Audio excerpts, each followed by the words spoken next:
Hey, Faith family. Today is Maundy Thursday. Maundy Thursday is part of Holy Week, the week between Palm Sunday and Easter, where we consider and reflect what happened in Jesus' life the last week before he was crucified. And on Thursday, several significant events happened that we have recorded in the Gospels.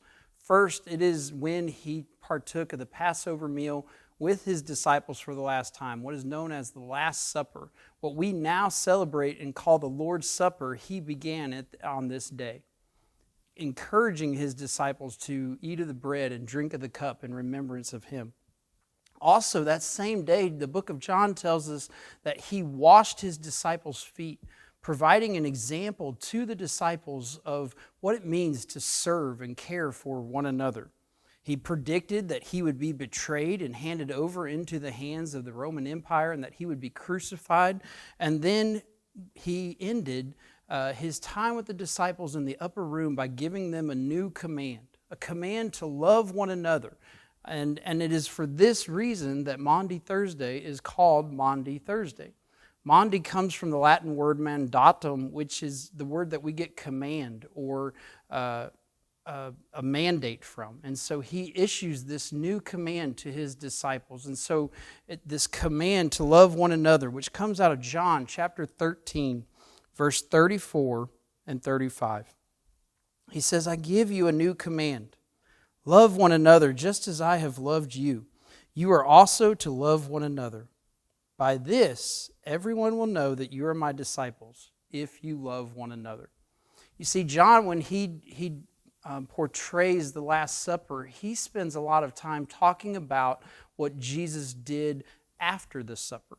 When Jesus got up and he washed the feet of his disciples. And he begins in John chapter 13 by saying that before the Passover festival, Jesus knew that his hour had come to depart from this world to the Father.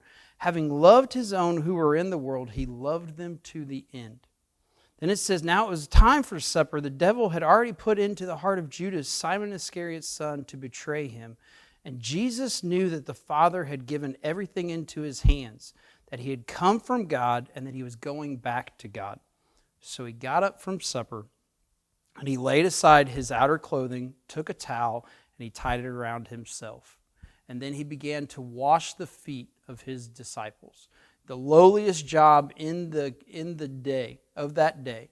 And the King of Kings, the Lord of Lords, took it upon himself to serve his disciples as a demonstration of the love that he had for them, knowing that he loved them and knowing that his time, this hour, the hour for which he had come, the hour of the crucifixion was drawing near.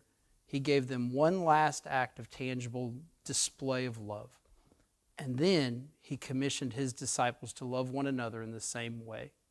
And so as we reflect on the love of God and the love of Jesus on Maundy Thursday, as he's heading towards the cross, he sacrificially, in an act of humility, washed the feet of his disciples, even the one who would betray him, as an act of love.